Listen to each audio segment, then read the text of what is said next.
Good morning, students. I hope you are doing well and you are doing your study and preparing your notes.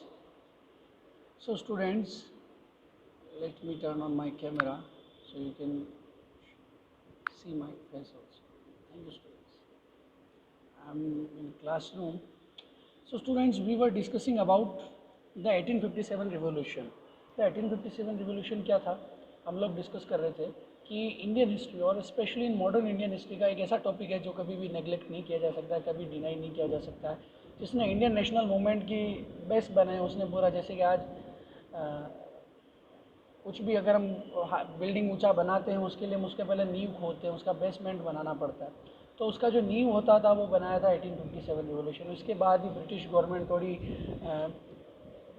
थोड़ी जागरूक हो गई, थोड़ी aware हो गई। उनको लगने लगा कि अब हमारा रूलिंग ज़्यादा टाइम तक नहीं रहेगा, इसलिए हमको इनको और थोड़ा टेक्निकली इनको थोड़ा स्ट्रेटजीज, उनको कुछ पावर हैंड ओवर करना पड़ेगा, कुछ इनको कन्वीनियंस देनी पड़ेगी ताकि हमारे फेवर में बने रहे और हम इनके ऊपर रूलिंग करते रहे। तो इंडियन नेशनल मूवमेंट जो हमने पढ़ा, महात्मा गांधी वगैरह पढ़े हमने, इंडियन नेशनल कांग्रेस को अब देखा है, तो सारी चीज़ें जो हुई, जितने भी सारे मूवमेंट्स बने हैं वो सब किसके ऊपर बेस्ड हैं? 1857। आपकी स्क्रीन के ऊपर देखो एक फ़ोटो दिख रहा है। ये फ़ोटो, ये जो पिक्चर है कोई नॉर्मल लेडी का नहीं, बहुत बड़ी लेडी जो फ्रीडम फाइटर थी, जिसके हस्बैंड की डेथ हो चुकी थी। She was a window. और विधवा होने के बावजूद उसने सोसाइटी के अंदर अपना दबदबा जमाए रखा। तो इसको कह सकते हैं, कुछ लोग हमारे ऊपर आर्ग्यू करते कि इंडिया के अंदर वुमेन एम्पावरमेंट नहीं था, कुछ नहीं था। तो फिर झांसी की रानी लक्ष्मीबाई, इतने बड़े एम्पायर, जो झांसी का एम्पायर था, बहुत बड़ा एम्पायर था उस समय, उसकी क्वीन कैसे बनी? उसने उस रूलिंग को कैसे हैंड ओवर किया, हैंडलिंग किया, मेंटेन कैसे किया? इतने सारे उनके जो मिनिस्टर होते थे, उनके जो अगेंस्ट वाले लोग होते थे, वो लोग भी बोल के कह सकते थे कि वुमेन को पावर नहीं मिलना चाहिए, नहीं होना चाहिए, फिर भी उन्होंने हैंडल किया। इसका मतलब वुमेन एम्पावरमेंट इंडिया में था।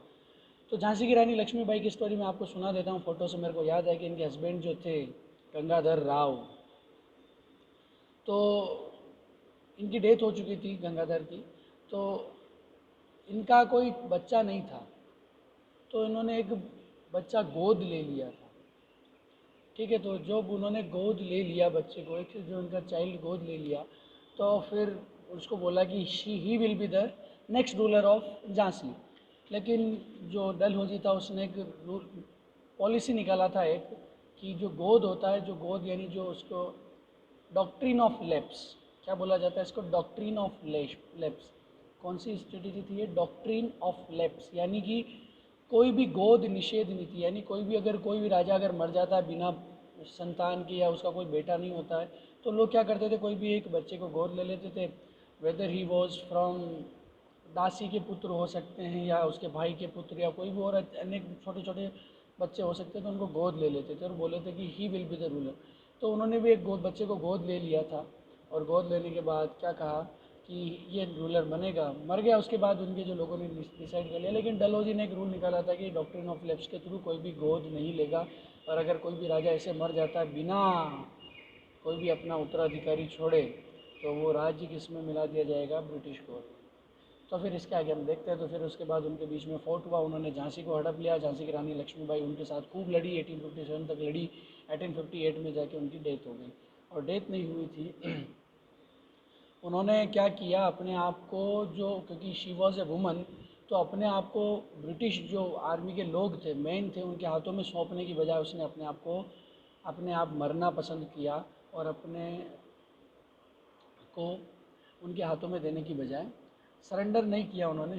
उन्होंने सरेंडर नहीं किया, वो लड़ती लड़ती वीर गति को प्राप्त। तो ये सारी स्टोरी हम आगे देखेंगे। देखते हमारा टॉपिक था leaders and followers. To fight the British, leadership and organisation were required. Leadership and organisation is required. हमेशा कुछ हमको ऑर्गेनाइजेशन और लीडरशिप चाहिए, कि कोई एक लीडर हो और ऑर्गेनाइजेशन हो।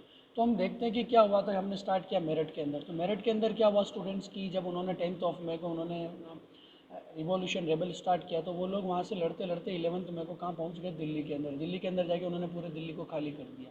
दिल्ली खाली कर दिया, उसके बाद स्टूडेंट वो क्या करते हैं वो लोग, कि उन्होंने बहादुर शाह जफर के सामने एक प्ली रखा, PLEA, प्ली यानी कुछ अर्जी रखी, पिटिशन रखा कि आप हमारी लीडरशिप को एक्सेप्ट कर लें, क्योंकि हम ब्रिटिश लोगों को, ब्रिटिश गवर्नमेंट, क्योंकि they were the from army group, तो उन्होंने बोला कि हमको ब्रिटिश गवर्नमेंट का हमको अपना नहीं मानना है मालिक, हमारे मालिक कौन होंगे, आप बन जाओ। ठीक है, तो उन्होंने क्या बोला कि आप हमारी लीडरशिप को एक्सेप्ट कर लो। लेकिन बहादुर शाह जफ़र ने शुरू में तो इसको थोड़ा बोला कि नहीं यार, मेरे को डर लगता है, क्योंकि ब्रिटिश एम्पायर बहुत बड़ा एम्पायर था, उनका रूलिंग अक्रॉस द इंडिया, पूरा इंडिया के अंदर पूरा फैल चुका था। तो उन्होंने एक बार तो मना कर दिया कि ऐसा नहीं पॉसिबल होगा। देखते हैं इसके आगे क्या बोलते हैं। For this the rebel sometime turn to those who had been leaders before the British conquest. One of the first sepoy in Meerut as we saw was to rush Delhi and appeal to the old Mughal emperor to accept the leadership for the revolt. This acceptance of leadership took its time in coming. Bahadur Shah's first reaction was one of horror and rejection. पहले उसको डर गया और reject कर लिया, पहला reaction उसका था। It was only when some sepoy had moved into the Mughal court, कुछ लोग मुगल कोर्ट में आए, within the Red Fort, और रेड फोर्ट का जो मुगल कोर्ट था, not the British court, Mughal court के अंदर वो लोग एंट्री लेते हैं। फिर इसके आगे क्या बोलते हैं। In defiance of normal court etiquette, that the old emperor, realizing he had very few options, agreed to be the nominal leader of the rebel. उनके पास कुछ ऑप्शन है जिनसे वो एक्सेप्ट कर सकते हैं किसका, रेबल का लीडरशिप एक्सेप्ट करने के लिए। ठीक है, ये कुछ रीज़न थे। तो पहले लीडर कौन होते हैं, दिल्ली से, और दिल्ली के जो मेन जो रिवोल्यूशन था उसके मेन लीडर जिसको बनाया गया था वो वॉज द बहादुर शाह जफ़र। और एक और टर्म हमको मिलती है बहादुर शाह जफ़र से, क्या मिलती, he was the last Mughal emperor of the India. तो स्टूडेंट्स, दिल्ली से कौन लीड कर रहा था, Bahadur Shah Zafar. Elsewhere similar scenes were enacted though on a minor scale. In Kanpur, कुछ और माइनर स्केल पे लोग, in Kanpur the sepoys and the people of the town gave Nana Sahib, the successor of Peshwa Bajirao second, no choice save to join the revolt as there leader. उन्होंने क्या, कानपुर के अंदर देखो एक टर्म आती है, कानपुर के अंदर कौन लीडर थे, Nana Sahib. What was the name of the leader in Kanpur, Nana Sahib. Nana Sahib Bajirao second के सन थे, बाजीराव मस्तानी वाले बाजीराव वो फर्स्ट थे, उनके फादर थे विश्वनाथ, और उनके बाद वो थे बाजीराव। बाजीराव के बाद बालाजी बाजीराव, और ऐसे खूब सारे लीनियर चला है। लेकिन Bajirao second was the last Peshwa of the Peshwa. जो पेशवा एक ट्रेडिशन था, पेशवा कौन थे आप समझा देता हूँ कि क्या होता है। जब मराठा जो किंग होते थे, तो मराठा किंग होते थे, तो मराठा किंग अपने साथ एक सबॉर्डिनेट रखते थे जो उनके लिए एज ए सेक्रेटरी वर्क करते थे, या उनके सेनापति होते थे, जो उनकी तरफ से अलग अलग जगह जाके लड़ते थे और उनका एडमिनिस्ट्रेशन संभालते थे। उनके खूब सारे एज ए प्राइम मिनिस्टर या बोल सकते हैं उनको, तो उनको रखते थे। तो पेशवा जो थे उनका धीरे धीरे पद, जो उनका जो पोजीशन था वो धीरे धीरे बढ़ गया। और जो शाह होते थे, यानी कि जो मेन राजा होता था, मराठा किंग होता था, उसके इक्वल मानने लगे, और कभी कभी लोग पेशवा को उस मराठा किंग से भी ऊपर मानने लगे। तो बीच में क्या हुआ कि कुछ कॉन्ट्राडिक्शन हुए, तो उसके बाद ये पेशवा का जो पद था वो ख़त्म, पेशवा पोजीशन जो पोस्ट थी वो ख़त्म कर दी गई थी। Last Peshwa was the Bajirao second. और बाजीराव सेकंड के जो बेटे थे, successor, who was the successor of Bajirao second, was the Nana Sahib, and he was leading from the Kanpur. The sepoy and the people of the town gave Nana Sahib, the successor to Peshwa Bajirao II, no choice save to join the revolt as their leader. In Jhansi की रानी Lakshmibai, Rani was forced to popular pressure around her to assume the leadership of the uprising. So was Kunwar Singh a local जमींदार in Ara in Bihar. एक जगह है अरा, क्या है जगह का नाम, अरा, बिहार के अंदर है, वहाँ से कर रहे थे कुंवर सिंह।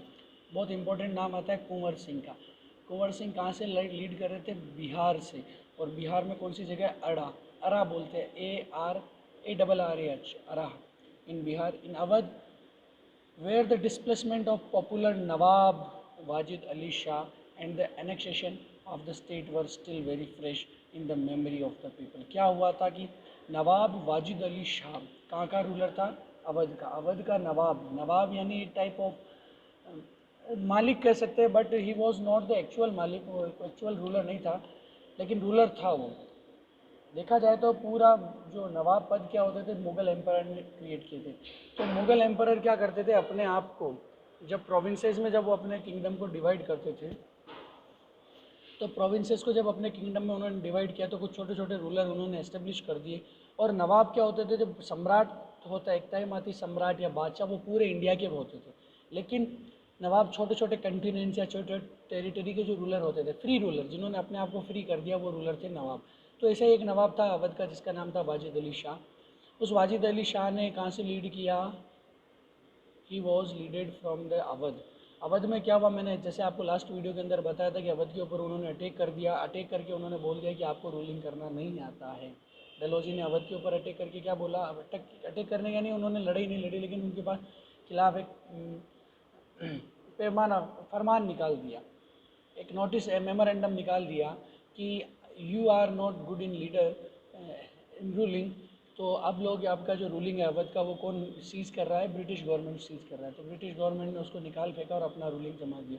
तो लोग जो थे अवध के, वो लोग किसके फेवर में थे, वाजिद अली शाह के फेवर में थे। और क्या हुआ था कि जो ब्रिटेन की जो आर्मी थी, ये मोस्ट इंपॉर्टेंट टॉपिक है कि नवाब वाजिद अली शाह को निकाला, ही वॉज दूसरा रूलर आ गया, क्या फ़र्क पड़ता है, लेकिन जो लोकल पॉपुलेशन थी वो किसके फेवर में थी, वाजिद अली शाह के फेवर में। और साथ में क्या होता है स्टूडेंट्स की, जो ब्रिटिश जो आर्मी थी उसके अंदर, ब्रिटिश आर्मी के अंदर स्टूडेंट्स जो सबसे ज़्यादा most of the sepoys were from the Awadh continent. जो अवध जो टेरिटरी थी वहाँ से बहुत से ज़्यादा सिपॉय वहाँ, या जो आर्मी के जो होते हैं, मिलिट्री के जो फौजी जो होते हैं आर्मी, वो लोग कहाँ से थे, अवध से थे। सो क्या हुआ, अवध से होने के कारण उन लोगों का भी थोड़ा जो एक सॉफ्ट कॉर्नर था अवध से, लेकिन जब उनके राजा को हटा दिया गया तो उनके मन में रेबेलियन का जो फीलिंग है धीरे धीरे बढ़ता गया। इसके आगे देखते हैं। तो 4 हमने टर्म देख ली। पहला दिल्ली, दिल्ली से कौन थे, बहादुर शाह जफर। सेकंड फ्रॉम, मैं इसके ऊपर लिख देता हूँ, चलिए आपको एक से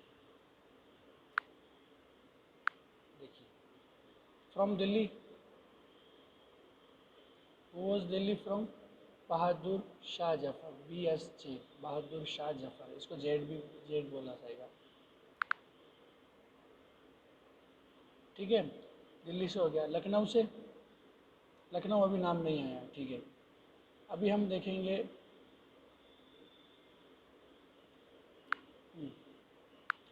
कुछ सेकंड के लिए आपका कैमरा ऑफ होगा, मैं अभी इसको इसमें लाइव करता हूँ, लिख देता हूँ। तो स्टूडेंट्स क्या था हमारा कि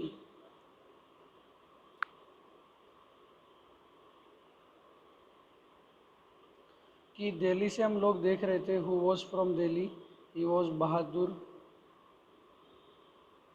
शाह जफर, ठीक है। सेकंड भी बोला जाता है इसको, ये था। दिल्ली से हो गया। कानपुर से नाना साहिब,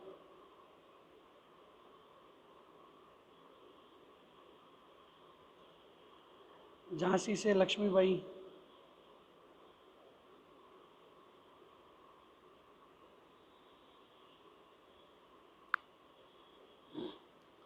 झांसी से लक्ष्मीबाई होगी, कानपुर से नाना साहिब हो गए, दिल्ली से बहादुर शाह जफर हो गया। बिहार का एक जगह है जिसको अरा बोला है, बिहार का एक टाउन कह सकते हो एक, या टेरिटरी, ARRAH, अरा से कौन थे, कुंवर सिंह। और लास्ट एक देखते हैं, उसमें खूब सारी टर्म आएगी। एक था he was from Awadh, Awadh से कौन था, नवाब वाजिद अली शाह।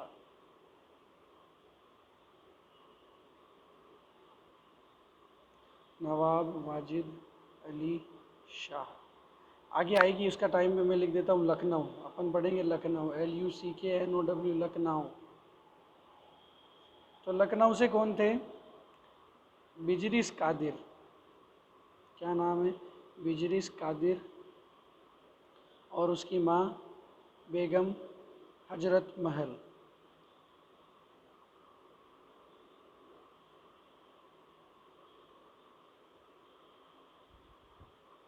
ठीक है, तो दो नाम वहाँ से आते, बिजरिस कादिर और बेगम हजरत महल, ये सब वहाँ से थे। तो ये हमने टाइम देख लिया, अलग अलग लोगों का हमने दिल्ली देखा है, दिल्ली से बहादुर शाह जफर, लखनऊ से बिजरिस कादिर और उसकी माँ बेगम हजरत महल, कानपुर से नाना साहिब, अवध से वाजिब अली शाह, और झांसी से who was from Jhansi, Lakshmibai, in the Arrah जो बिहार था वहाँ से कुंवर सिंह। ये 6 नाम याद रखने आपको। जो क्वेश्चन पूछा जा सकता है एग्ज़ाम के अंदर, बोर्ड के एग्ज़ाम में क्या क्वेश्चन पूछा जा सकता है स्टूडेंट्स, कि find the right match, right match करने के लिए वो क्वेश्चन पूछा जा सकता है। हम आगे चलते हैं। नॉट एवरीवेयर, सॉरी यहाँ से हम देख रहे थे, the population Lucknow celebrated the fall of British rule by hailing Birjis Qadr the young son of Nawab as the leader. Not everywhere were the leaders of the people of court, ranis, rajas, nawabs and taluqdars. एक term आती तालुकदार, आगे discussion करेंगे हम लोग। तालुक मतलब एक टेरिटरी, तालुका होता था जो छोटा सा गांव होता है उसको तालुका बोला जाता है। जैसे तहसील होता है वैसे एक तालुका भी एक छोटा गांव था, उसको तालुका बोला जाता है। तो हम देख रहे थे carried by ordinary men and women in places by religious men too from merit, where there were reports that a fakir had prepared riding on an elephant and that the sepoys were visiting him frequently in Lucknow। कुछ rumour से कुछ stories है कि एक फ़कीर था जो हाथी के ऊपर घूम रहा है और उससे लोग सिपाही मिलने जा रहे हैं। There were many religious leaders and self-styled prophets who preached the destruction of British rule। कुछ लोग क्या कर रहे थे, रिलीजियसली उसको भी ख़त्म करना चाह रहे थे। ऐसा नहीं था कि ओनली द सिपाही वर द और एक्चुअल म्यूटेंट्स और मिलिट्री के जो आर्मी थे, म्यूटिनी रेबल नहीं थे, वो लोग कौन थे, रिलीजियस लोग भी थे, वो भी इसको क्या करना चाह रहे थे, ख़त्म करना चाह रहे थे, British rule, destruction of British rule. ये देखना टॉपिक आ सकता है कि क्वेश्चन पूछा जा सकता है कि religious people how the religious people involve in destruction of in teachings of the destruction of British rule और इन्वॉल्व इन 1857। तो इसका आंसर यहाँ से निकलता है। ये इसको स्क्रीनशॉट ले लेना आप, पेज नंबर जो थर्ड फोर्थ पेज है इसका, इसमें देख लो। Elsewhere local leaders emerged urging peasants, zamindar and tribal revolt. Shah Mal mobilized the village of Pargana Barut in Uttar Pradesh. Gonu, a tribal cultivator of Singhbhum in छोटा Nagpur, became a rebel leader of the coal tribals of the religion। बहुत अच्छा topic है, एक number के लिए question के लिए पूछा जा सकता है कौन से कौन था। नाम आता है शाह मल एक आदमी था जिसने क्या किया, बरूत जो है एक जगह उत्तर प्रदेश में, एक परगना, परगना मीनिंग बोला जाए तो एक टाउन, जैसे अपने भिलवाड़ा सिटी है, सिटी के अंदर में टाउन है, तो परगना जो था छोटा छोटे गाँवों का ग्रुप होता है परगना। तो परगना एक जगह है बरूत, वहाँ का जो लीडर था उसका नाम था शाहमल। उसने गांव के लोगों को इकट्ठा किया और अगेंस्ट किया। गोनू, एक tribal cultivator of Singhbhum. Gonu जो था वो गोनू या गूनू, गोनू ट्राइबल कल्टीवेटर था, एक आदिवासी कल्टीवेटर था, खेत कृषक था, ट्राइबल कल्टीवेटर था। वो कहाँ से लड़ा, सिंहभूम। सिंहभूम कहाँ है, बंगाल के अंदर, छोटा नागपुर जो बंगाल में है वहाँ से लड़ा। और became a rebel leader of Kol tribes of the region. और उसकी जो ट्राइब थी उस ट्राइब का लीडर बना, कौन सी ट्राइब का, कोल जो ट्राइब थी उसका लीडर बना। कौन बना, Konu. Konu was a tribal leader of Kol, Kol tribe का लीडर था, कल्टीवेटर था, ट्राइबल कल्टीवेटर था गोनू। ठीक है, याद रखना। तो दो नाम शाहमल भी हैं और गोनू भी है, बिजरिस कादिर भी हैं, बेगम हजरत महल है, नाना साहिब है, और बेगम हजरत महल है, झांसी की रानी लक्ष्मीबाई है, बहादुर शाह जफ़र है, और लखनऊ से हो गया है नवाब वाजिद अली शाह है। खूब सारे नाम है, आपको याद रखना। तो हम लीडर्स और उनके फॉलोअर्स पढ़ रहे हैं। देखो, टू रेबल्स ऑफ 1857, दो बड़े बड़े रेबल्स हैं, उनकी स्टोरी इसके अंदर दी गई है, आप लोगों को इसको पढ़ना है, बहुत अच्छा आंसर निकलता है, बहुत अच्छी उनकी जो स्टोरी उनकी मालूम पड़ेगी। दो है, शाहमल और मौलवी अहमदुल्ला शाह। मौलवी अहमदुल्ला शाह को डंका शाह भी बोला जाता है, याद रखना। उनको डंका शाह क्यों बोला जाता है, he was there for popularly called Danka Shah. मैं इसको लाइन कर देता हूँ आपको, यहाँ से पढ़ रहा हूँ मैं, कि he was there for popularly called Danka Shah the maulvi with drum. यानी वो हमेशा अपने साथ एक ड्रम लेके घूमते थे जिसको बजाते रहते थे, इसलिए इनको बोला डंका शाह। इनका नाम था मौलवी अहमदुल्ला शाह, और ड्रम लेके बजाते थे इसलिए इनका नाम बढ़ गया डंका शाह। और कुछ सारी चीज़ें इसके अंदर मेंशन है, आप लोग इसको पढ़ना। इनके लाइफ की स्टोरी कुछ है, इसको देखते हैं हम आगे नेक्स्ट के। आगे आता है कि हमने टॉपिक पढ़ लिया रेबल्स और लीडर्स, हमने पढ़ लिया उनके फॉलोवर्स कौन थे, विलेजर्स थे, जमींदार थे, तालुकदार थे, पीजेंट्स थे, और आर्मी के लोग थे, वो सब हमने पढ़ लिया। अलग अलग लीडर्स अलग अलग कॉन्टिनेंट से कौन कौन लड़े वो सब हमने पढ़ लिया। एक आता है रूमर्स एंड प्रोफेसाइज। ये टॉपिक बहुत अच्छा टॉपिक है। एक सेकंड में थोड़ा पोज करूँगा वीडियो को। सो स्टूडेंट्स, कुछ टेक्निकल एरर की वजह से कैमरा ऑफ हुआ है इसका, तो 2-3 मिनट में ऑन होगा वापस। तो रूमर्स और प्रोफेसाइज हम डिस्कशन कर रहे थे। Rumours and prophecies played a part in moving people to action as we saw the sipahi who had arrived Delhi from. देखो, रूमर्स और प्रोफेसाइज का मतलब हो गया कि खूब सारी ऐसी रूमर्स भी थी जो, and prophecies played a part, यानी लोगों के बीच में कुछ ऐसी ऐसी बातें फैलने लगी, कुछ रूमर्स यानी अफवाह हो गई, कुछ भड़काऊ बातें जो उनको उसमें पार्टिसिपेट करने के लिए उकसाया उनको। Played a part in moving people into action as we saw the sipahi who had arrived in Delhi from Meerut had told Bahadur Shah about bullets coated with the fat of cows and pigs and that biting those bullets would corrupt their caste and religion.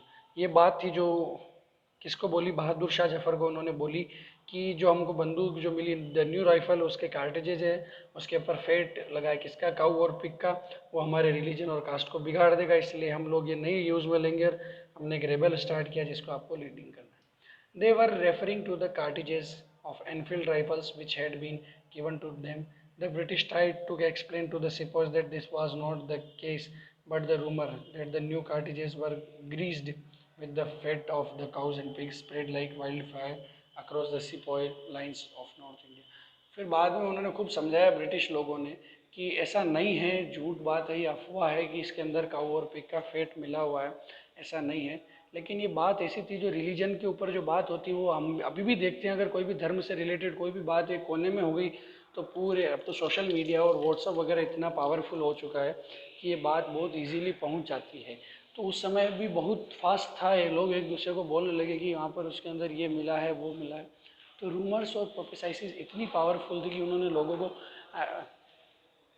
Pressurised किया, उनको support किया कि आप लोग you should take part in this movement. तो उन्होंने हालांकि बाद में खूब समझाया उनको कि इसके अंदर ऐसा कुछ भी नहीं है, लेकिन फिर भी वो लोग नहीं माने और उसका यूज़ कर उन्होंने इस रेबल को कंटिन्यू किया. तो इसके आगे हम देखते हैं. This is one rumour whose origin can be traced. ये एक ऐसा रूमर है जिसका ओरिजिन क्या कर सकते हैं हम लोग, ट्रेस कर सकते हैं.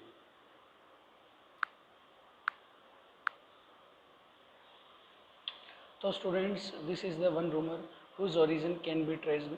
Captain Wright, commandant of Rifle Instruction Depot, reported that the third week of January 1857, a low-caste Khalasi who worked in the magazine in Dum Dum had asked a Brahmin sepoy for a drink water from his lota.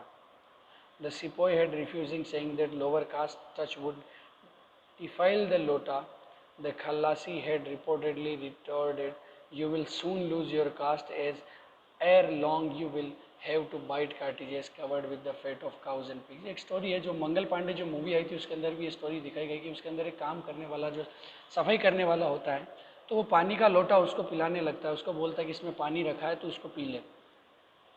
पानी का लोटा उसको देने लगता है कि upper caste ब्राह्मण जो लड़का और सिपाही होता है उसको लोअर कास्ट का जो आदमी होता है सफाई करने वाला उसको बोलता है कि इससे तू पानी पी ले. तो वो बोलता है कि तूने इस लोटे को छुआ है तो मेरा जो बिलीफ है जो कास्ट है वो ख़राब हो जाएगा इससे. तो वो वापस उत्तर देता है कि वैसे ही तो अगर तुम काम करने वाले सिपाही हो, अगर वैसे ही तुम्हारा धर्म खराब हो जाएगा. क्यों हो जाएगा? क्योंकि तुम फेट और काऊ और पिग का जो फेट है उससे बनी हुई कार्टिजेस को अपने मुंह से तोड़ोगे तो तुम्हारी धर्म और जाति तो वैसे ही खराब हो जाएगा, तो तुम क्यों इतने नखरे कर रहे हो. तो ये उसने बोला है. तो उसने बोला कि जो ये रूमर जो फैली थी कि इसके अंदर काऊ और पिग का जो मिला हुआ है वो यहाँ से स्टार्ट हुई. जो कैप्टन राइट बोलता है ये सब. कैप्टन राइट बहुत नाम है जो कैप्टन राइट याद रखना. कैप्टन राइट जिसने कानपुर, लखनऊ और दिल्ली के अंदर जो रेबल था उसको दबाने के लिए काम किया. आप देखना इसमें सर्च करेंगे तो आपको मिलेगा who was the captain right. We do not know the veracity of the report, but once this rumor started, no amount of assurance from British official could stop its circulation and fear it spread among the sepoys. This was not only the rumor that was circulating in North India. अकेला rumor नहीं था कि वहाँ पर काऊ और pig की थी, और भी बहुत सारी rumor थी. देखो इसके अंदर there was the rumor that the British government had hatched the gigantic conspiracy to destroy the caste and religion of Muslims. Hindu और मुस्लिम जो जाति उसको ख़त्म करने के लिए उन्होंने कसम खा रखी है मुस्लिम, हिंदू और मुस्लिम जो रिलीजन उसको ख़त्म करने. To this in the rumor said the British has made the bone dust of cows and pig into the flour that was sold in the market. उन्होंने क्या बोला कि जो आटा जो बिक रहा है, जो आटा जो फ्लोर होता है उसके अंदर गाय और सूअर की जो चर्बी है उसको पीस करके वो आटा मिलाया जा रहा है वाइट करके. तो उनका धर्म भ्रष्ट करने के लिए रूमर्स चली जा रही है. तो to destroy the rumour there was fear suspicion that the British wanted to convert Indians to Christianity. और वहाँ पर एक डर भी बना दिया था कि ब्रिटिश लोग क्रिश्चियनिटी में कन्वर्ट करना चाहते थे इंडियंस को. और हकीकत में ऐसा था. हम लोग देखते हैं जब हमने 11th वाला हिस्ट्री पढ़ा था उसके अंदर हमने क्या पढ़ा कि जो कॉलोनीज जो बनाने का जो मेन मोटो था उनका, अपने आप को एक्सपांड करने का मेन मोटो था, रोम से जो इटली और इनसे जो यूरोपियन कंट्री से वो लोग निकले, तो उनका मेन मोटो क्या था, टू कन्वर्ट इनटू क्रिश्चियनिटी। और क्रिश्चियनिटी का जो सब पार्ट था वो था रूलिंग और वो बिजनेस वगैरह, लेकिन मेन मोटो था उनका क्रिश्चियनिटी में कन्वर्ट करना। तो ये सही बात है। Panic spread fast, British officer tried to allay their fears but in vain, कोई फ़र्क नहीं पड़ा, उन्होंने समझाने का कोशिश किया ब्रिटिश ऑफिसर्स ने। The fears tried to men to action, the response to the call of for action was reinforced by the prophecy that British rule would come to end on the centenary of the Battle of Plassey on 23rd June 1857। Date याद आपको रखना है कि battle of Plassey कब हुआ था? 23rd of June 1857 को battle of Plassey हुआ था, याद रखना है। क्या बोलता है वो कि prophecy that British rule would come to an end on the centenary of the battle of Plassey, यानी 100 साल जब मनाएंगे, होता ना 100 ईयर का सेलिब्रेशन, 100 साल शताब्दी, जैसे महात्मा गांधी का भी 2019 के अंदर मनाएगा, 2019 के अंदर उनका जन्म शताब्दी मनाएगा। तो बैटल ऑफ प्लासी यानी ऑन 23rd जून 1757 को ब्रिटिश गवर्नमेंट ने अपना यहाँ पर एस्टेब्लिशमेंट किया, और 1857 एग्जैक्ट 100 ईयर्स और 23rd जून को ये ख़त्म कर दिया जाएगा। तो इसलिए भी कुछ रूमर्स चल रही थी, कुछ रूमर्स है। Rumours were not only the thing circulating at the time, reports came from various part of North India that chapatis were being distributed from village to village. एक रिपोर्ट मिलती जिसके अंदर क्या होगा, चपाती एक जगह से दूसरी जगह सप्लाई की जा रही है। बहुत अच्छी बात कही इन्होंने। एक जो मैं चीज़ अंडरलाइन कर देता हूँ वो है क्या, बैटल ऑफ प्लासी का हुआ था, डेट याद रखना आपको 23rd जून 1757, ये याद रखने वाली चीज़ है। और दूसरा क्या था कि चपातीज जो थी, reports came from various parts of North India that chapatis were being distributed from village to village। चपाती जो थी वो विलेज टू विलेज एक जगह से दूसरी जगह डिस्ट्रीब्यूट हो रही थी। Person would come at night, ये रूमर्स के बारे में बात करूँ। Give a chapati to the watchman in the village and ask him to make 5 more and distribute the next village. उसने बोला कि एक चपाती इस जगह दो, और उसको भी जैसे बोलता है ना, एक मूवी आई थी जय हो, सलमान खान बोलता है कि मुझे थैंक यू बोलने की जगह बोलो कि 3 लोगों को और बोलो कि और 3 लोगों की हेल्प करें। तो ऐसा उसने बोला कि एक वॉचमैन के पास एक आदमी आया, गांव का वॉचमैन था, उसको दिया कि 5 और चपाती बनाओ और 5 और गांव के अंदर फैलाओ। तो ये ऐसा कुछ रूमर्स चल रही थी। अब रूमर्स थी या प्लानिंग था, प्लानिंग का हमने सेक्शन पहले पढ़ा है कि इट वॉज ए प्लान, क्योंकि वहाँ पर कुछ बैठकें हो रही, कुछ पंचायतें लग रही है और एक दूसरे से कम्युनिकेशन बहुत फास्ट है, तो इसका मतलब कुछ ना कुछ प्लानिंग था। तो क्या रूमर्स से भी प्लानिंग का कुछ इफेक्ट पड़ता है, ये हम इसमें देख रहे हैं। This meaning and purpose of distribution of chapatis was not clear, and it is not clear even today, but there is no doubt that people read it as an omen of upheaval। अब question पूछा जा सकता है कि इतनी सारी rumours थी तो लोग उसमें बिलीव क्यों कर रहे हैं? अफवाह में कोई बिलीव नहीं करता है। जैसे कि आज अफवाह उड़ जाती है कि जैसे कि अपने बीच में जब कोरोना स्टार्ट हुआ था तो भिलवाड़ा के अंदर अफवाह स्टार्ट हुई थी कि आलोक मित्तल वॉज डेड, आलोक मित्तल मर गया कोरोना की वजह से, लेकिन इट वॉज ए रूमर। उसने बिलीव नहीं किया, लोगों ने इसका क्रॉस चेक किया और फिर कुछ देर में उसका वीडियो आ गया। तो ऐसा क्यों? Why did people believe in the rumours? उन्होंने रूमर्स में क्यों बिलीव किया? We can not understand the power of rumours and the prophecy in history by checking whether they are factually correct और नॉट। हम लोगों को मालूम नहीं है कि वो पावर जो उसका रूमर है उसका पावर क्या था, वो करेक्ट थी या गलत थी। We need to see what they reflect about the minds of people who believe them. हमको ये देखना है कि उन्होंने लोगों के माइंड के ऊपर क्या इफेक्ट डाला है। their fears and apprehensions, their faiths and conviction, rumors circulate। उनके their fears, उनके डर और apprehensions के ऊपर उनके faith और उनके conviction क्या इफेक्ट पड़ता है रूमर का, कि रूमर के ऊपर की इफेक्ट की किसी ने बोल दिया कि आज ये हो गया और हमारे से फेथ या हमारे कन्विक्शन के ऊपर है तो हमारे माइंड के अंदर उसके अगेंस्ट बात हो जाएगी, या हमको डराने वाली बात है कि ये वो हो गया ये हो गया, तो हमारे रूमर्स होती है कुछ में।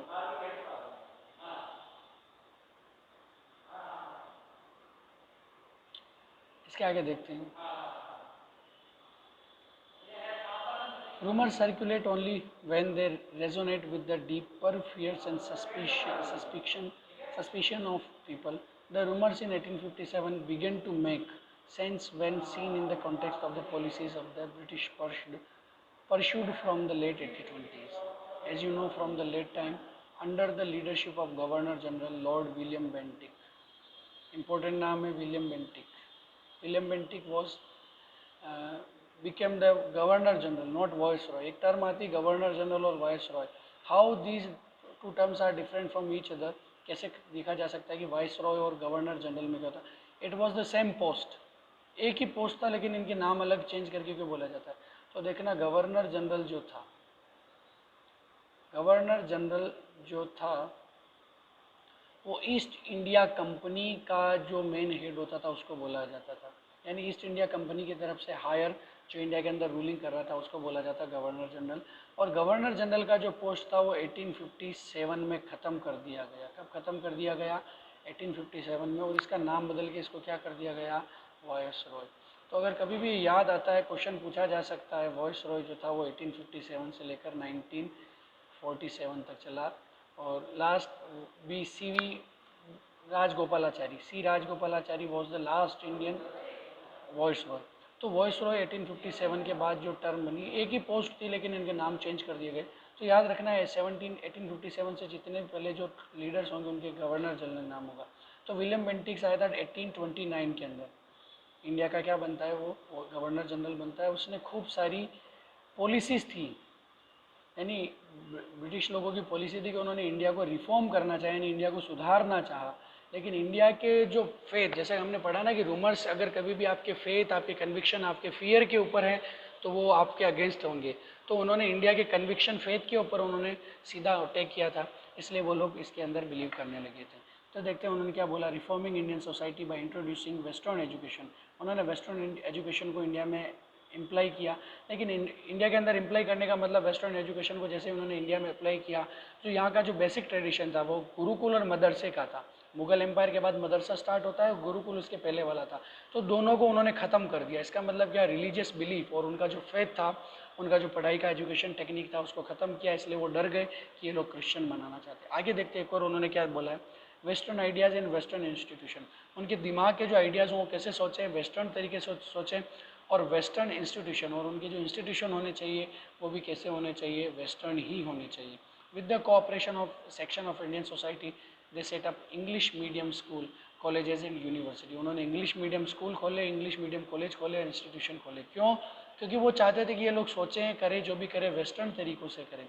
लेकिन इंडिया का स्टाइल कौन सा था? इंडिया का ट्रेडिशन था गुरुकुल और मदरसे का. हिंदू के जो बच्चे थे वो गुरुकुल में पढ़ते थे, मुस्लिम was reading in the मकतब and Madrasa. Madrasa was higher education institution and मकदम MAKTA, मकदब बोला जाता है इसको, मकतब was the primary education institution. तो इसके अंदर बच्चे पढ़ते थे. लेकिन जब उन्होंने इस ट्रेडिशन को तोड़ा तो वो लोग उसके अगेंस्ट हो गए. विद द इसके आगे चलते हम. colleges and university which taught western science and liberal arts. The British established laws abolished to customs. उन्होंने क्या किया? सती एक कस्टम था, एक ट्रेडिशन था जो इंडियन जो कम्युनिटी और उसके अंदर हिंदू कम्युनिटी है उसका एक बहुत इंपॉर्टेंट ट्रेडिशन था.